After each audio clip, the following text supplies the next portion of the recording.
Hey guys, welcome to my channel. My name is Daisy. As you guys saw by the title, I will be reading my subscribers' spooky stories. So let's get comfy, grab your snacks, grab your cobija, and let's get straight into it.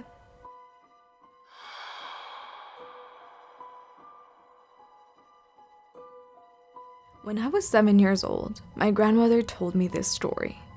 I'm not sure if all of it was true, as she said it was something a coworker of hers experienced while serving in the army.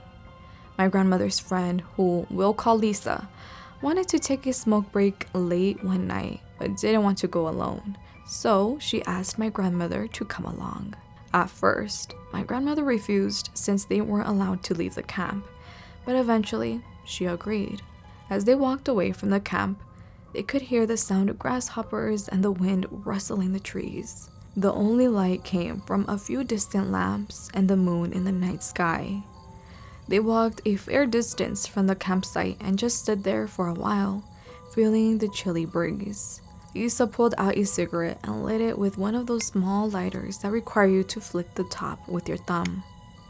After she finished smoking, they stayed a bit longer, chatting late into the night.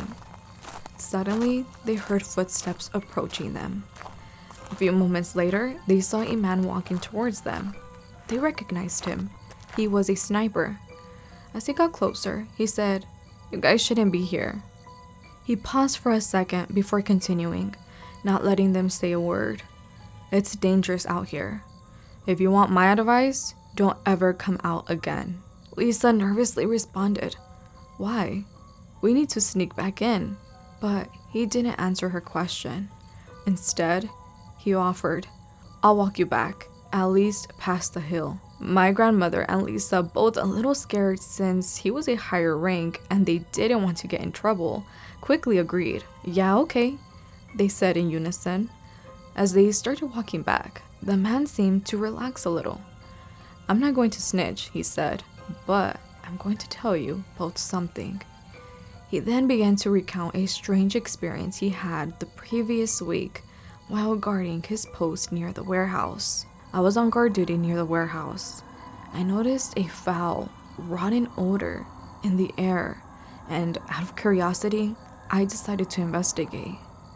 I saw several large black containers nearby, and after looking around to make sure no one was watching, I opened one of them. I immediately regretted it. Inside, I saw 6 bodies. I slammed the container shut, but just then, I saw my superior officer walking toward me. "Why are you acting nervous? What are you sneaking around for?" he barked at me. I quickly responded, "No, sir." He glared at me, but eventually let me go. I couldn't stop thinking about what I had seen, so later that night, I snuck back into the warehouse. As I approached, I saw through my binoculars that the gate was open. The smell of decay hit me again, and as I got closer, that's when I saw it. A human-like figure emerging from the dark warehouse. It was incredibly tall, naked, but without any visible private parts, and its skin was a strange grayish yellow color. The most disturbing thing was that it had what looked like a large, round opening like a rectum on its stomach. It stood on 2 feet and had 2 hands, but its feet only had 3 toes. Panicking, I shot it 3 times, but the bullets didn't affect it. It kept coming at me, even faster now. That's when I remembered something my grandmother once told me. When you're in trouble, call upon the blood of Jesus. So I started shouting, "The blood of Jesus, the blood of Jesus, the blood of Jesus." And almost immediately, the creature exploded into a gray mist. I didn't stay to see what happened next. I ran as fast as I could. As the man finished his story, he warned my grandmother and her friend not to tell anyone about him. By then, they had made it back to the campsite. He dropped them off and returned to his room, leaving the 2 of them alone. My grandmother and Lisa didn't sleep at all that night. Time passed, and they asked around about the man, but they were told he had been transferred to a different camp.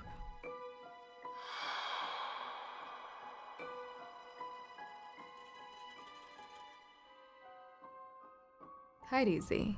I have had many paranormal experiences since I was a child. Things have followed me, even back home. I used to think all the places I lived were haunted, but now I believe I'm the one who's haunted. When I was little, my great grandma would tell me not to be scared of the visitors because they were just passing through. As I got older, I realized she meant ghosts or spirits. When the pandemic hit, I decided to switch careers and began working in the death field. I often enter people's homes and observe how they lived. Many times, I felt like someone was right behind me, breathing down my neck or standing beside me. On one occasion, I went with a coworker to a home to start the process of moving the deceased to the morgue. As I walked toward a part of the house with 2 doors leading into bedrooms, I noticed one of the doors were cracked open, revealing furniture covered in sheets. Suddenly, I heard someone yell, "Stop!" Startled, I looked behind me, but my coworker was still talking to the others in the house and hadn't heard anything. I turned back to the door, and as I touched the doorknob, I heard the same stern voice say, "Stop!" At that point, I backed off and waited for the others to help me with the removal. When we got into the work vehicle, I told my coworker what I heard, but she said she hadn't heard anything. From that moment on, whenever I felt a heavy presence or energy, I would speak out loud, explaining what I was doing. I felt like maybe the spirits thought I was invading their space, even though they were no longer alive. However, what was happening in my home was much worse. I had been in training when we attended a death scene. The person had taken their own life after doing something terrible. We handled the removal and the body was taken to the morgue. A few days later, my youngest child asked me, "Mom, have you been coming home and leaving right away?" I said no. She told me she kept hearing someone moving in and out of the rooms. A couple of days after that, my oldest said, "Mom, we keep hearing someone call us, but we know it's not you or Dad." I asked if they had seen anything, and my oldest described seeing a person dressed in a shirt and pants. She described it in detail, but for identifying purposes, I won't describe it. My oldest told me they've been seeing the figure for a couple of weeks, and even her dog had been barking at it. At this point, I'm on full alert because her description is like the person I picked up. It is safe to say my husband doesn't see anything or feel anything, so he doesn't take notice. My oldest can see and hear things, and my youngest only hears them. So when they tell me something's wrong, I listen and take action to protect them. I told my kids that if they saw the spirit again, they should tell it to leave and that it wasn't welcome. As I said, I took action. I demanded that the spirits leave and told it that it wasn't welcome. I asked for the protection from my deceased relatives and from God to guard my home, my children, my animals, and my husband. After about a week, the house felt lighter, but I started being more vocal at work, saying things like, "Don't follow me home. You can go anywhere else, but not with me."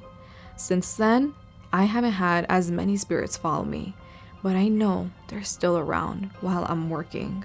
When I started this job, I was well aware this could be a possibility of things following me, of me entering places I shouldn't, and picking people up I would have never encountered in my everyday life. I even had a friend over once during a psychic reading call.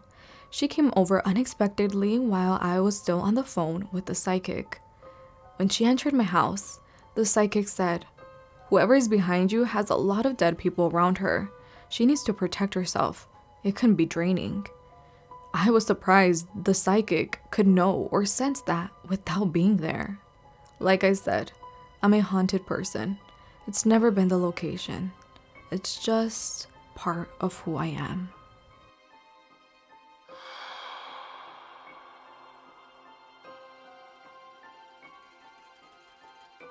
A couple of years ago, I was house sitting for 2 friends who had recently moved into a charming older house. It lived in a section of town with beautiful homes dating back over 100 years. One day, while I was in the front yard with their dogs, I happened to glance at the yard next door.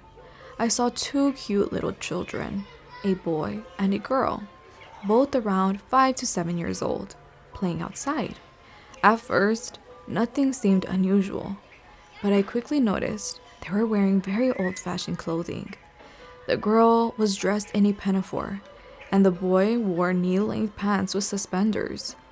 I assumed they were probably headed to a costume party. What struck me as odd was that the dogs completely ignored the children. Now, these dogs are super friendly and are very nosy, especially when it comes to kids. They approach everyone. But this time, they didn't even acknowledge the children. A woman then came out from the front door and called out to the kids, and they immediately ran to her and went inside the house. When my friends returned a couple of days later, I mentioned the event to them. I said, "Looks like you have a family with little ones next door." They looked confused. One of them replied, "No, nobody has lived there for a long time, at least 2 years. People move in, but they don't stay long for some reason. Someone comes by to mow the yard and do repairs, but no one has lived there in a while." Naturally, I was a bit freaked out. Now I'm planning to do some research on that address to see if I can find anything paranormal or strange.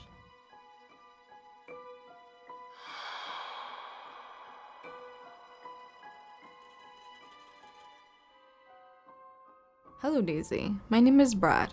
I want to share the story of the worst sleep paralysis I've ever experienced. When I was young, all the way through my teenage years, I frequently had sleep paralysis. It happened almost every night, and sometimes I was so scared to go to sleep because I knew what was going to happen. But there's one particular episode that I will never forget. At that time, I slept in a bunk bed because I shared a room with my brother. I slept on the top bunk, and he was on the bottom. That night, he wasn't home because he was at a birthday party. You know, those student parties. Anyway, around 11 p.m., I woke up and found myself unable to move. I was lying on my stomach, a position I liked even though I had heard it wasn't good for you. I clearly felt something climbing onto my back. I still get chills just thinking about it. I was completely paralyzed, unable to move, only able to open and close my eyes. I had a small lamp attached to my bunk bed that I tried to turn on, but I couldn't do it. This thing kept crawling up my back. It felt like a small creature, maybe a cat, but I could distinctly feel little paws on me. Then, at one point, this thing put its hand over my mouth. I couldn't move or breathe, and eventually, I passed out. The next morning, I didn't tell anyone about what happened because I was afraid they wouldn't believe me. But you know what's even scarier? The same thing happened to my brother. He woke up in a panic the next morning, telling me that something had climbed onto him and put its hand over his mouth. I hadn't told him anything. This story dates back to around 2001-2002. If anyone else has experienced something similar, I'd be curious to hear about it in the comments. So that was it for today's video. Thank you guys so much for watching, and thank you to everyone that shared in their spooky stories. These stories, like all of your guys' stories, are so good, and I appreciate you guys taking out the time to share your stories with all of us. It's stories like yours that make this channel so special, and I just love the community that we have built here. Thank you guys. It's all thanks to you. I really do appreciate you guys, and hopefully one day I'm able to thank you guys in person. But other than that, I hope you guys enjoyed. Hopefully you guys are doing amazing wherever you find yourself in this world. I hope you guys are doing great. Los quiero mucho. I hope to see you guys all in my next one. Bye.